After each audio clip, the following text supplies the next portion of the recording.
ಪ್ರತಿದಿನ ಕೋಟ್ಯಾಂತರ ಜನರನ್ನ ತಮ್ಮ ಗಮ್ಯ ಸ್ಥಾನಗಳಿಗೆ ತಲುಪಿಸುವ ಭಾರತೀಯ ರೈಲ್ವೆ ಇದು ಕೇವಲ ರೈಲುಗಳ ಜಾಲವಲ್ಲ, ಭಾರತದ ಜೀವನಾಡಿಯಾಗಿದೆ. ನಾವು ರೈಲ್ವೆ ಟಿಕೆಟ್ ಬುಕ್ ಮಾಡುವಾಗ ಅಥವಾ ನಿಲ್ದಾಣದ ಫಲಕಗಳನ್ನ ನೋಡುವಾಗ ಕೆಲವು ವಿಚಿತ್ರ ಪದಗಳು ನಮ್ಮ ಕಣ್ಣಿಗೆ ಬೀಳುತ್ತೆ. ಉದಾಹರಣೆಗೆ junction, central, terminal, cantonment, road, halt ಈ ರೀತಿಯಾಗಿ. ಆದ್ರೆ ಈ ಪದಗಳ ಅರ್ಥ ಏನು? ಇವು ಕೇವಲ ರೈಲು ನಿಲ್ದಾಣಗಳ ಹೆಸರುಗಳ ಭಾಗವಲ್ಲ. ಪ್ರತಿಯೊಂದು ಪದವು ಆ ನಿಲ್ದಾಣದ ವಿಶೇಷತೆ, ಅದರ ಇತಿಹಾಸ, ರೈಲು ಮಾರ್ಗದಲ್ಲಿನ ಸ್ಥಾನ ಮತ್ತು ಅದರ ಕಾರ್ಯವೈಖರಿಯನ್ನ ತಿಳಿಸುತ್ತೆ. ಹಾಗಾದ್ರೆ ಭಾರತೀಯ ರೈಲ್ವೆಯ ಈ ವಿಭಿನ್ನ ನಿಲ್ದಾಣಗಳ ಅರ್ಥ ಏನು? ಬನ್ನಿ ತಿಳಿಯೋಣ. ಜಂಕ್ಷನ್ ಅಂದ್ರೆ ಏನು? ರೈಲು ನಿಲ್ದಾಣದ ಹೆಸರಿನ ಹಿಂದೆ ಇರುವ ಅತ್ಯಂತ ಸಾಮಾನ್ಯ ಪದಗಳಲ್ಲಿ ಒಂದು ಜಂಕ್ಷನ್. ಒಂದು ರೈಲು ನಿಲ್ದಾಣಕ್ಕೆ 3 ಅಥವಾ ಅದಕ್ಕಿಂತ ಹೆಚ್ಚು ರೈಲು ಮಾರ್ಗಗಳು ಬಂದು ಸೇರುವ ಸ್ಥಳವನ್ನ ಸಾಮಾನ್ಯವಾಗಿ ಜಂಕ್ಷನ್ ಎಂದು ಕರೆಯಲಾಗುತ್ತೆ. ಅಂದ್ರೆ ಒಂದು ರೈಲು ಮಾರ್ಗದಿಂದ ಬಂದ ರೈಲು ಇಲ್ಲಿ ಬೇರೆ ಬೇರೆ ದಿಕ್ಕುಗಳಿಗೆ ಹೋಗುವ ಅವಕಾಶವನ್ನ ಹೊಂದಿರುತ್ತೆ. ಇಂತಹ ನಿಲ್ದಾಣಗಳು ರೈಲು ಸಂಚಾರದ ಪ್ರಮುಖ ಸಂಪರ್ಕ ಕೇಂದ್ರಗಳಾಗಿರುತ್ತೆ. ಪ್ರಯಾಣಿಕರು ಕೂಡ ಇಲ್ಲಿ ರೈಲು ಬದಲಾಯಿಸಿ ಬೇರೆ ಮಾರ್ಗಗಳಿಗೆ ಪ್ರಯಾಣಿಸಬಹುದು.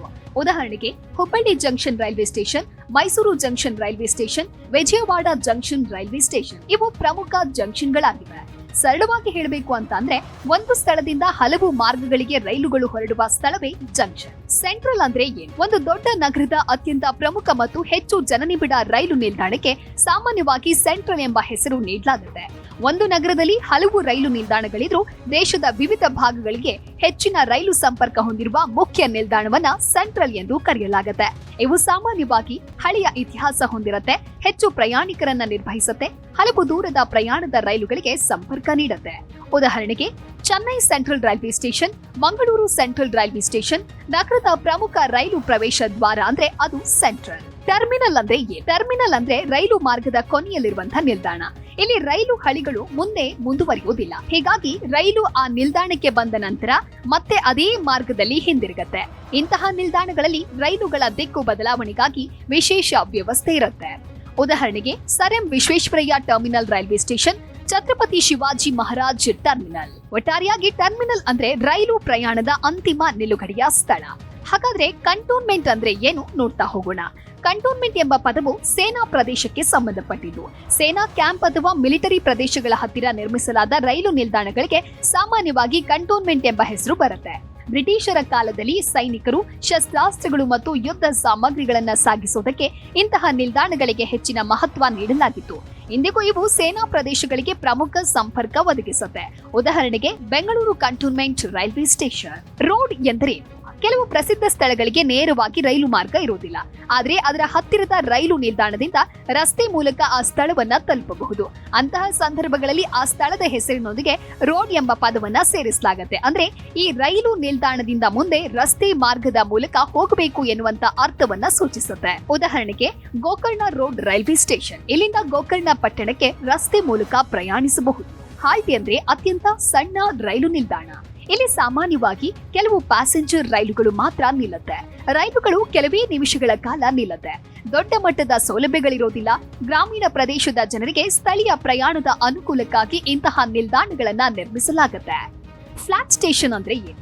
ಫ್ಲಾಟ್ ಸ್ಟೇಷನ್ ಮುಖ್ಯವಾಗಿ ರೈಲು ಕಾರ್ಯಾಚರಣೆಗಾಗಿ ಬಳಸಲಾಗುತ್ತೆ. ವಿಶೇಷವಾಗಿ ಒಂದೇ ಹಳಿ ಇರುವ ಮಾರ್ಗಗಳಲ್ಲಿ 2 ರೈಲುಗಳು ಎದುರು ಬಂದಾಗ ಒಂದು ರೈಲು ಲೂಪ್ ಲೈನ್ ನಲ್ಲಿ ನಿಲ್ಲುತ್ತೆ, ಇನ್ನೊಂದು ರೈಲಿಗೆ ದಾರಿ ನೀಡಲಾಗುತ್ತೆ. ಎಲ್ಲಾ ರೈಲುಗಳು ಇಲ್ಲಿ ನಿಲ್ಲುವುದಿಲ್ಲ. ಪ್ರಯಾಣಿಕರ ಸೇವೆಗಿಂತ ರೈಲು ಸಂಚಾರ ನಿರ್ವಹಣೆಗೆ ಇವು ಹೆಚ್ಚು ಉಪಯೋಗವಾಗುತ್ತೆ. ಟೌನ್ ಅಥವಾ ಸಿಟಿ ನಿಲ್ದಾಣಗಳು. ಕೆಲವು ನಗರಗಳಲ್ಲಿ ಮುಖ್ಯ ರೈಲು ನಿಲ್ದಾಣ ನಗರದಿಂದ ದೂರ ಇರಬಹುದು. ನಗರದ ಜನರಿಗೆ ಅನುಕೂಲವಾಗುವುದಕ್ಕೆ ನಿರ್ಮಿಸಲಾದ ಹೆಚ್ಚುವರಿ ನಿಲ್ದಾಣಗಳಿಗೆ ಟೌನ್, ಸಿಟಿ ಎಂಬ ಹೆಸರುಗಳನ್ನ ಬಳಸಲಾಗುತ್ತೆ. ಇವು ನಗರದ ಒಳಭಾಗದ ಪ್ರಯಾಣಿಕರಿಗೆ ರೈಲು ಸೇವೆ ಸುಲಭವಾಗಿಸುತ್ತೆ. ಸಬರ್ಬನ್ ಅಥವಾ ಉಪನಗರ ನಿಲ್ದಾಣ. ದೊಡ್ಡ ನಗರಗಳಲ್ಲಿ ಪ್ರತಿದಿನ ಸಾವಿರಾರು ಜನರು ಉದ್ಯೋಗಕ್ಕಾಗಿ, ಶಿಕ್ಷಣಕ್ಕಾಗಿ, ವ್ಯಾಪಾರಕ್ಕಾಗಿ ಪ್ರಯಾಣ ಮಾಡ್ತಾರೆ. ಇವರಿಗಾಗಿ ನಿರ್ಮಿಸಲಾದ ಸ್ಥಳೀಯ ರೈಲು ನಿಲ್ದಾಣಗಳನ್ನ ಸಬರ್ಬನ್ ನಿಲ್ದಾಣಗಳು ಅಂತ ಕರೆಯಲಾಗುತ್ತೆ. ಇಲ್ಲಿ ಮುಖ್ಯವಾಗಿ ಲೋಕಲ್ ರೈಲುಗಳು ನಿಲ್ಲುತ್ತೆ. ಉದಾಹರಣೆಗೆ ಮುಂಬೈ, ಚೆನ್ನೈ, ಕೋಲ್ಕತಾ ಮುಂತಾದ ನಗರಗಳಲ್ಲಿ ಇಂತಹ ವ್ಯವಸ್ಥೆ ಬಹಳ ಮುಖ್ಯವಾಗಿದೆ. ಕ್ರಾಸಿಂಗ್ ಸ್ಟೇಷನ್ ಅಂದ್ರೆ ಏನು? ಒಂದೇ ಹಳಿ ಇರುವ ರೈಲು ಮಾರ್ಗಗಳಲ್ಲಿ ರೈಲುಗಳು ಪರಸ್ಪರ ದಾಟಿಕೊಳ್ಳುವುದಕ್ಕೆ ವಿಶೇಷವಾದ ವ್ಯವಸ್ಥೆ ಇರುವ ನಿಲ್ದಾಣವೇ ಕ್ರಾಸಿಂಗ್ ಸ್ಟೇಷನ್. ಒಂದು ರೈಲನ್ನ ಬದಿಯ ಹಳಿಯಲ್ಲಿ ನಿಲ್ಲಿಸಿ ಮತ್ತೊಂದು ರೈಲಿಗೆ ದಾರಿ ನೀಡಲಾಗುತ್ತೆ. ಇದು ರೈಲು ಸಂಚಾರವನ್ನ ಸುರಕ್ಷಿತವಾಗಿಡುವುದಕ್ಕೆ ಸಹಾಯ ಮಾಡುತ್ತೆ.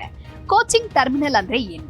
ಕೋಚಿಂಗ್ ಟರ್ಮಿನಲ್ ಅಂದ್ರೆ ಕೇವಲ ಪ್ರಯಾಣಿಕರನ್ನ ಹತ್ತಿಸುವಂತ ಸ್ಥಳವಲ್ಲ. ಇಲ್ಲಿ ರೈಲು ಕೋಚ್ಗಳ ಸ್ವಚ್ಛತೆ, ನಿರ್ವಹಣೆ, ಕೋಚ್ಗಳ ಜೋಡಣೆ, ಬೇರ್ಪಡಿಸುವಿಕೆ ಮುಂತಾದ ಕೆಲಸಗಳು ನಡೆಯುತ್ತೆ.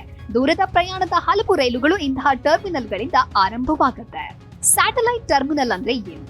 ದೊಡ್ಡ ನಗರಗಳ ಮುಖ್ಯ ರೈಲು ನಿಲ್ದಾಣಗಳಲ್ಲಿ ಹೆಚ್ಚುತ್ತಾ ಇರುವ ಜನದಟ್ಟಣೆಯನ್ನ ಕಡಿಮೆ ಮಾಡೋದಕ್ಕೆ ನಿರ್ಮಿಸುವ ಹೆಚ್ಚುವರಿ ಟರ್ಮಿನಲ್ಗಳನ್ನ ಸ್ಯಾಟಲೈಟ್ ಟರ್ಮಿನಲ್ ಅಂತ ಕರೆಯಲಾಗುತ್ತೆ. ಇವುಗಳಿಂದಲೂ ದೂರದ ಪ್ರಯಾಣದ ರೈಲುಗಳು ಆರಂಭವಾಗುತ್ತೆ. ಇದರಿಂದ ಮುಖ್ಯ ನಿಲ್ದಾಣದ ಒತ್ತಡ ಕಡಿಮೆಯಾಗುತ್ತೆ, ಪ್ರಯಾಣಿಕರಿಗೆ ಹೆಚ್ಚಿನ ಆಯ್ಕೆಗಳು ಸಿಗುತ್ತೆ. Sir M Visvesvaraya terminal railway station ಇಂತಹ ಉದ್ದೇಶಕ್ಕಾಗಿ ಅಭಿವೃದ್ಧಿಪಡಿಸಲಾದ ಪ್ರಮುಖ ಟರ್ಮಿನಲ್ಗಳಲ್ಲಿ ಒಂದಾಗಿದೆ. ಭಾರತೀಯ ರೈಲ್ವೆಯ ಪ್ರತಿಯೊಂದು ನಿಲ್ದಾಣದ ಹೆಸರಿನ ಹಿಂದೆ ಒಂದೊಂದು ಕಥೆ ಇದೆ. ಜಂಕ್ಷನ್ ಅಂದ್ರೆ ಹಲವು ಮಾರ್ಗಗಳ ಸಂಗಮ, ಸೆಂಟ್ರಲ್ ಅಂದ್ರೆ ನಗರದ ಪ್ರಮುಖ ರೈಲು ಕೇಂದ್ರ, ಟರ್ಮಿನಲ್ ಅಂದ್ರೆ ರೈಲು ಮಾರ್ಗದ ಕೊನೆ, ಕಂಟೋನ್ಮೆಂಟ್ ಅಂದ್ರೆ ಸೇನಾ ಪ್ರದೇಶದ ಸಂಪರ್ಕ, ರೋಡ್ ಅಂದ್ರೆ ರಸ್ತೆ ಮೂಲಕ ತಲುಪಬೇಕಾದ ಸ್ಥಳ, ಹಾಲ್ಟ್ ಅಂದ್ರೆ ಸಣ್ಣ ನಿಲುಗಡೆ, ಸಬರ್ಬನ್ ಅಂದ್ರೆ ಸ್ಥಳೀಯ ಪ್ರಯಾಣಿಕರ ಸೇವೆ. ಮುಂದಿನ ಬಾರಿ ನೀವು ರೈಲು ಟಿಕೆಟ್ನಲ್ಲಿ ಅಥವಾ ನಿಲ್ದಾಣದ ಫಲಕದಲ್ಲಿ ಈ ಪದಗಳನ್ನ ನೋಡಿದಾಗ ಅವುಗಳ ಹಿಂದಿರುವ ಅರ್ಥವನ್ನ ಸುಲಭವಾಗಿ ಅರ್ಥ ಮಾಡ್ಕೊಳ್ಬಹುದು. ಭಾರತೀಯ ರೈಲ್ವೆ ಕೇವಲ ಹಳಿಗಳ ಜಾಲವಲ್ಲ, ಅದು ಭಾರತದ ಜನರನ್ನ ಮತ್ತು ಸ್ಥಳಗಳನ್ನ ಸಂಪರ್ಕಿಸುವ ಒಂದು ಜೀವಂತ ವ್ಯವಸ್ಥೆಯಾಗಿದೆ.